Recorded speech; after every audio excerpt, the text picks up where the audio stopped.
wabarakatuh. Salam sejahtera bagi kita semua. Perkenalkan, saya Lili Endah Diasari. Saya merupakan salah satu dosen di program studi D3 Teknik Sipil, jurusan Teknik Sipil Politeknik Negeri Sriwijaya. Pada program studi D3 Teknik Sipil, saya mengampu beberapa mata kuliah, di antaranya ada Irigasi 1, Mekanika Fluida, Lab Sistem Saluran dan Pembuangan, dan juga Pelabuhan. Nah, pada kesempatan ini, izinkan saya akan menyampaikan pernyataan diri dosen dalam unjuk kerja Tridharma Perguruan Tinggi atau PDD UKT PT dalam bidang pengajaran, yang mana ini merupakan salah satu persyaratan untuk mengikuti sertifikasi dosen tahun 2025, yaitu pada mata kuliah pelabuhan. Nah, mata kuliah pelabuhan ini diambil oleh mahasiswa semester 4, khususnya yang mengambil konsentrasi sumber daya air. Nah, pada mata kuliah pelabuhan memberikan landasan teori dan juga keterampilan praktis bagi mahasiswa dalam memahami, menghitung, dan menjelaskan prinsip dasar perencanaan serta perancangan pelabuhan sebagai bagian integral dari rekayasa teknik sipil. Mahasiswa diajak untuk mengkaji karakteristik teknis pelabuhan, faktor lingkungan maritim, serta infrastruktur penunjang yang diperlukan untuk menunjang fungsi transportasi, logistik, dan juga pengembangan kawasan pesisir. Capaian pembelajaran pada mata kuliah pelabuhan ini adalah: yang pertama, mahasiswa dapat memahami tentang latar belakang pengertian pelabuhan, tentang macam-macam pelabuhan, dan juga ilmu yang berhubungan dengan pelabuhan. Kemudian, mahasiswa dapat memahami, menghitung, dan menggambar tentang pintu gerbang dan alur pelayaran. Mahasiswa dapat memahami dan menghitung tentang pemecah gelombang, dermaga, fender, alat penambat, dan juga mahasiswa dapat menghitung tentang bangunan penunjang pelabuhan dan juga tentang alat-alat bantu navigasi pada pelabuhan. Nah, pada materi pelabuhan ini diantaranya adalah macam-macam pelabuhan, ilmu yang berhubungan dengan pelabuhan, pintu gerbang atau alur pelayaran, pemecah gelombang, dermaga, fender, alat-alat penambat, bangunan penunjang pelabuhan lainnya, dan juga alat bantu navigasi. Adapun pustaka atau referensi yang digunakan pada perkuliahan pelabuhan ini diantaranya ada buku Design and Construction of Port and Marine Structure oleh Alonso, kemudian juga ada buku Perencanaan Pelabuhan oleh Sujono Kramadibrata, dan juga buku Pelabuhan oleh Bambang Triatmojo. Untuk media pembelajaran pada kuliah pelabuhan ini meliputi ada modul atau materi yang dapat diunduh dari e-learning Polri, kemudian ada PowerPoint, studi kasus, dan juga artikel ilmiah, dan juga video pembelajaran yang berbentuk micro teaching ataupun melalui Zoom dan juga LMS. Metode pembelajaran mata kuliah pelabuhan yang saya terapkan itu bersifat aktif, partisipatif, dan juga berbasis pada pengalaman nyata atau juga studi kasus. Di antaranya adalah ceramah interaktif. Ceramah interaktif ini adalah untuk membangun pemahaman konseptual mahasiswa terhadap teori pelabuhan, diskusi kelompok yang mendorong kolaborasi mahasiswa dalam menyelesaikan studi kasus nyata. Kemudian ada problem based learning atau PBL, di mana mahasiswa itu mempelajari materi melalui penyelidikan terhadap suatu masalah. Biasanya tujuannya adalah untuk mengembangkan keterampilan berpikir kritis, kolaborasi, dan juga pemecahan masalah. Penilaian dilakukan secara objektif, itu berdasarkan indikator seperti ketetapan dan juga penguasaan materi, partisipasi aktif, serta kemampuan analisis terhadap studi kasus. Saya menggunakan rumit penilaian yang jelas dan juga terukur. Bobot penilaian mahasiswa yaitu 40% UAS atau ujian akhir semester, 25% itu ujian tengah semester, tugas itu 20%, dan juga kehadiran dan keaktifan mahasiswa di kelas itu 15%. Hasil evaluasi saya sampaikan kembali kepada mahasiswa sebagai bagian dari proses umpan balik untuk meningkatkan kualitas pembelajaran. Dengan pendekatan ini, saya berkomitmen untuk menciptakan pembelajaran yang berpusat pada mahasiswa, sekaligus untuk menyiapkan lulusan yang mampu berpikir kritis, adaptif terhadap perubahan, serta siap menghadapi tantangan dunia kerja yang dinamis ini. Baiklah, untuk tahapan berikutnya, mari kita simak video pembelajaran mata kuliah pelabuhan. Assalamualaikum warahmatullahi wabarakatuh. Waalaikumsalam warahmatullahi wabarakatuh. Selamat pagi. Pagi. Ya, apa kabarnya? Baik. Ya. Oke, sebelum memulai perkuliahan kita, baiknya kita berdoa terlebih dahulu. Silakan ketua kelas untuk menyiapkan. Baiklah teman-teman, sebelum mulai mata kuliah pelabuhan pada hari ini, ada baiknya kita berdoa menurut agama kita masing-masing. Doa mulai.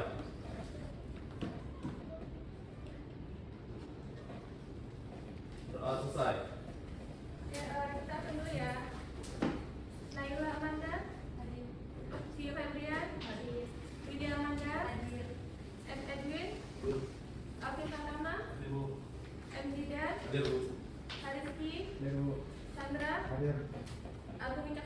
Daniel Abdullah, Hadir Bu. Aditya Ferdiansyah, Hadir Bu. Randi Ardianto, Hadir Bu. Haris Hidayah, Hadir Bu. M. Salman, Hadir Bu. Arianto, Hadir Bu. M. Fadliansa, Hadir Bu. Hana, hadir Bu. Ya, hadir semua untuk hari ini. Kita lanjut perkuliahan pertemuan ke-11 yaitu mengenai dermaga.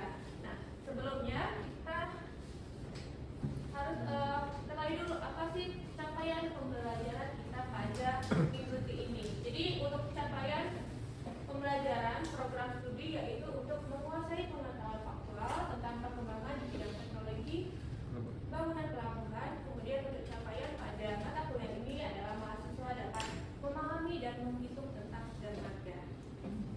Nah, referensi yang kita gunakan pada pertemuan ini adalah buku dari Perencanaan Pelabuhan oleh Darmojo tahun 2010.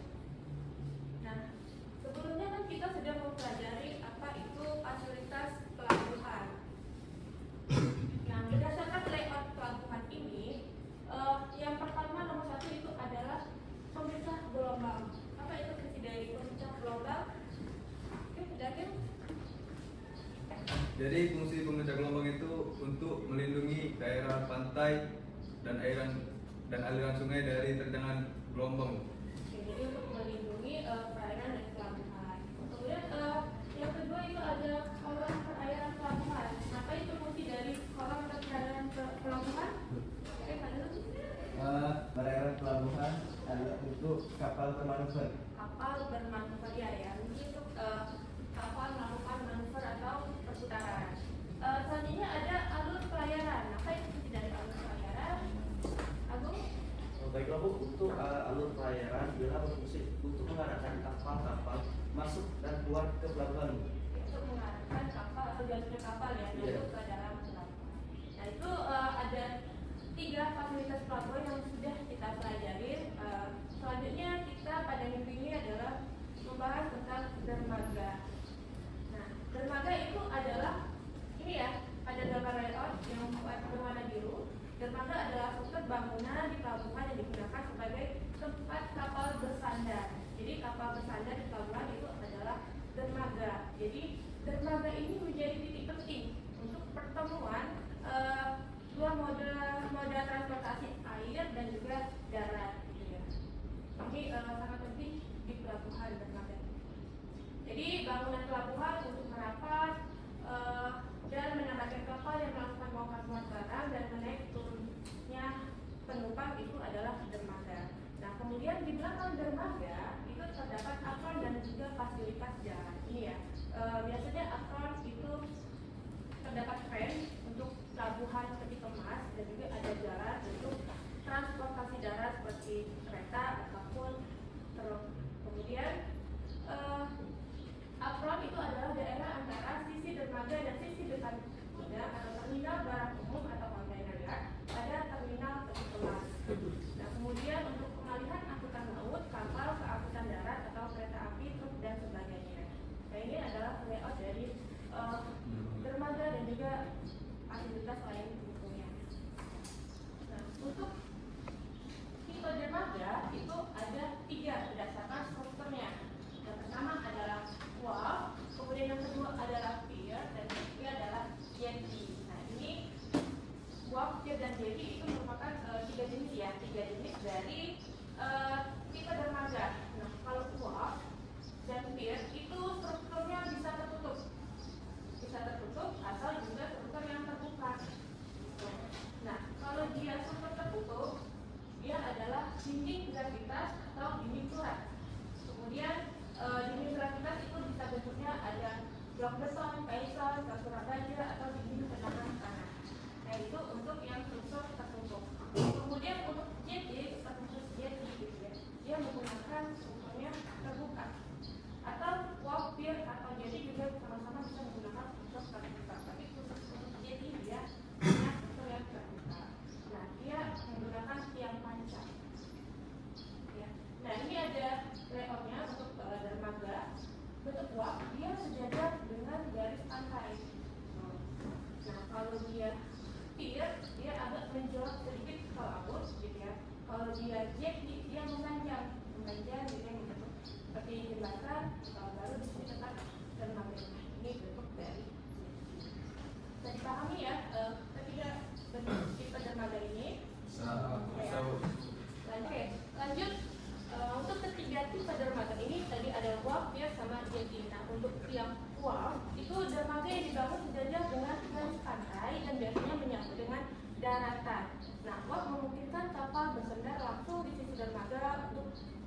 memuat barang atau penumpang. Kemudian dermaga ini juga sering digunakan di pelabuhan dengan arus yang logistiknya tinggi. Contohnya seperti apa gitu?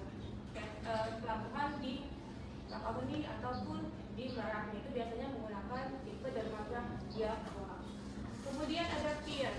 Nah, pier ini adalah struktur yang menjorok ke laut dan berdiri di atas tiang penyangga. Pier memungkinkan kapal bersandar di kedua sisi sehingga lebih fleksibel untuk operasional. Nah, dermaga ini cocok digunakan di lokasi dengan ruangan dataran terbatas atau untuk pelabuhan dengan banyak lalu lintas kapal.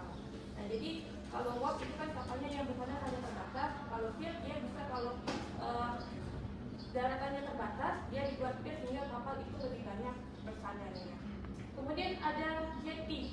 Jetty ini struktur yang memanjang ke laut dan sering digunakan untuk melindungi pelabuhan dari ombak dan juga arus.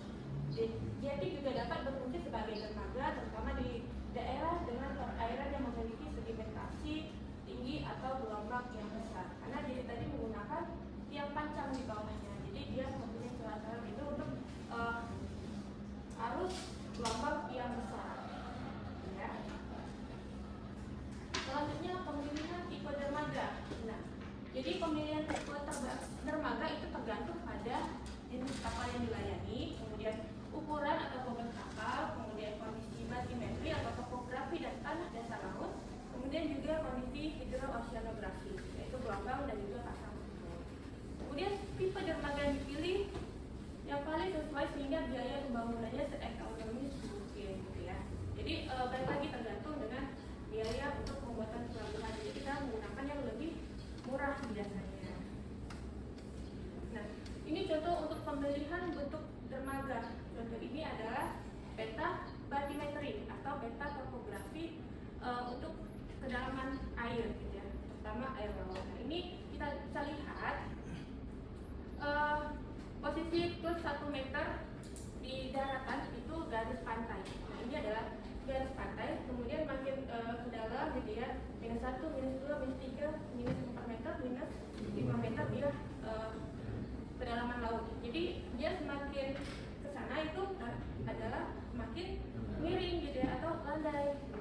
Nah, jadi bagaimana sih kita menentukan jenis dermaga yang akan dibangun di pinggir pantai tersebut?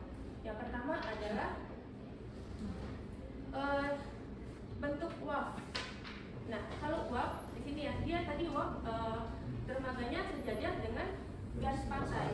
Nah, jadi untuk membuat waf kita perlu ada penggerukan gitu ya. Di sini kan ada landaian gitu ya, landaian atau pasir dari pantai. Jadi supaya kapal bisa mendarat di pinggir pantai, kita kan perlu adanya penggerukan gitu ya. Nah, kemudian ini layoutnya gitu ya.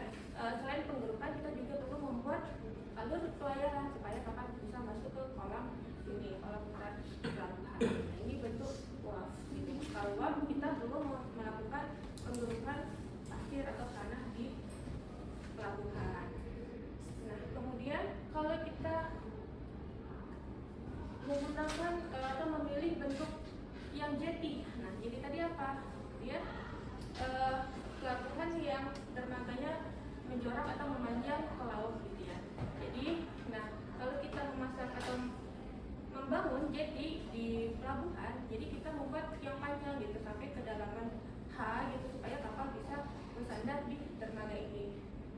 Itu bedanya untuk yang wap sama jetty. Nah, jadi kalau wap kan kita perlu penggerukan di pinggir pantai gitu ya, supaya kapal bisa bersandar sejajar dengan garis pantai. Kalau jetty kita perlu memasang tiang panjang gitu, memanjang ke laut sampai kedalaman H gitu ya, kedalaman H untuk kapal bisa bersandar. Kemudian ada jetty sedang. Nah, jetty sedang ini gabungan dari wap sama jetty. Nah, jadi kan kalau wap dia menggunakan struktur tertutup atau beton gitu ya. Sedangkan jetty dia menggunakan tiang panjang. Nah, kalau untuk tiang panjang itu kan pembangunannya bisa lebih mahal gitu ya, karena menggunakan panjang gitu ya, karena menggunakan banyak tiang panjang. Sedangkan kalau wap kan dia hanya membangun di sini selain penggerukan. Nah, kalau jetty sedang dia setengah-setengah gitu, setengah jetty kemudian setengah juga wap gitu. Jadi kita bisa ini ya, kita bisa melakukan penggerukan yang sedikit gitu ya sampai ke kedalaman H, kemudian kita juga menambah tiang panjang. Nah ini biasanya lebih efisien gitu ya, karena kita tidak perlu mengeluarkan biaya yang lebih gitu ya untuk pembuatan jeti, kemudian juga tidak perlu mengeluarkan biaya yang lebih juga untuk penggerukan. Jadi dia kombinasi itu adalah jeti. Jadi balik lagi untuk pemilihan dermaga itu disesuaikan dengan kondisi batimetrinya. Batimetri. Oke, lanjut. Nah ini untuk tipe dermaga jeti ya. Jeti gitu ya. Ini pantai biasanya pada pantai landai dengan kemiringan kecil. Ini kan kelihatan ya tidak dalam gitu ya. Jadi kan kapal tidak bisa bersandar dari sini, makanya kita buat pelabuhan di sini. Dia ada ke tengah laut. Kemudian biasanya juga ada kapal besar di jeti, makanya ini ada yang namanya breasting dolphin. Bukan breasting dolphin gitu ya, itu kapal besar bersandar di pelabuhan atau di dermaga jeti. Dan ini contoh juga dari breasting dolphin. Nah ini bentuk wharf. Ya. Nah wharf itu biasanya pada kemiringan pantai besar, jadi kan tidak perlu melakukan penggerukan yang besar. Jadi, nah dermaga wharf itu biasanya berada di pantai, kemudian biasanya juga untuk muatan berat seperti peti kemas, barang umum, mesin, dan juga alat bongkar muat atau crane, dan juga alat transportasi terus. Nah dia akan langsung menyatu dengan dermaga. Di sini ya, ini dermaganya. Nah untuk berat, wharf juga bisa menggunakan tiang panjang ataupun struktur beton tertutup. Ini ya, dermaga bisa berbentuk tipe tertutup atau terbuka. Nah yang tertutup biasanya jenisnya turam, mesan, atau sel turam baja. Kalau yang terbuka bisa juga menggunakan tiang panjang. Dan untuk pemilihan tipe dermaga ini kan biasanya kemiringannya besar ya, jadi kan tidak perlu melakukan penggerukan yang besar. Nah ini contoh wharf yang menggunakan tiang panjang pada dermaga. Nah ini juga contoh dari dermaga pier. Nah pier itu serupa dengan wharf, berbentuk jari dan untuk merapatkan kapal pada kedua sisinya. Ini ya, bisa merapatkan kapal pada kedua sisinya. Kemudian perairan di antara dua pier yang berdampingan itu disebut fleet. Nah ini perairan yang berdampingan disebut fleet atau yang ini juga. Itu pier. Pier juga biasanya ada yang berbentuk terbuka seperti tiang panjang, dan juga yang tertutup. Gitu ya. Ini yang tertutup. Jadi inilah contoh ketiga jenis dermaga. Ini ada studi kasus yaitu pelabuhan Tanjung Api-Api yang ada di Kabupaten Banyuasin, Sumatera Selatan. Nah, tidak jauh dari tempat kita ya. Nah bisa dilihat ini pelabuhannya gitu ya. Ini pelabuhan, ada dermaganya gitu ya. Kondisi ini bagaimana sih gitu ya? Kalau kita lihat dari citra satelit.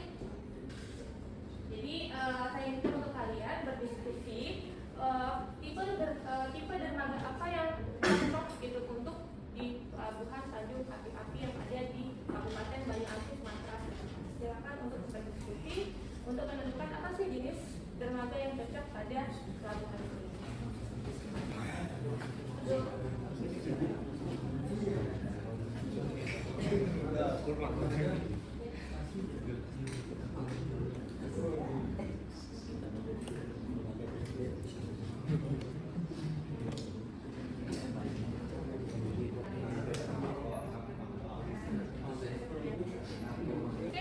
Gimana? Udah selesai apa sih tipe dermaga yang cocok untuk pelabuhan Tanjung Api-Api ini?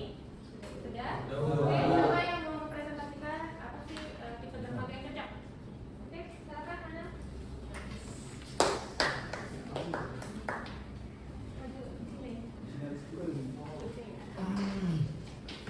Baik, terima kasih pada Bu Lili sudah memberikan kesempatan.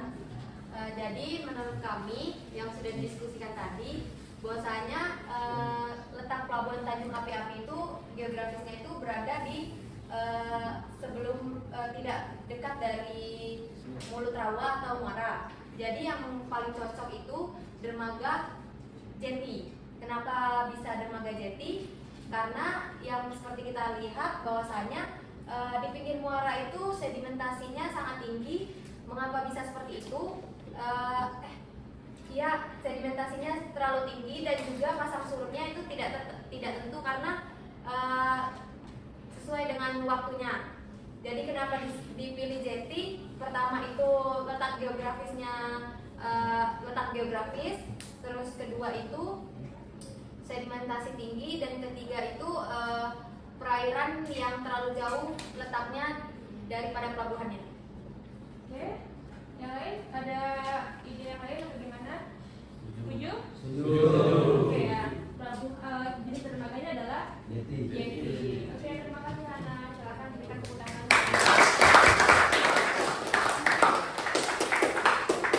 Benar ya, dari Hana, tipe dermaga yang cocok untuk pelabuhan Tanjung Api ini adalah Yeti. Nah, kita bisa lihat nih ya dari setelah satelit, memang ini udah banyak sekali pasir atau endapan gitu ya. Karena daerah ini peralihan dari sungai ke laut gitu ya. Nah, ini kan kita lihat nih kapal di sini nggak ada kapal, jadi karena emang air itu pasang surut. Nah, airnya pasang surut, jadi kan kapal perlu menunggu waktu untuk berlabuh di dermaga ya. Jadi yang cocok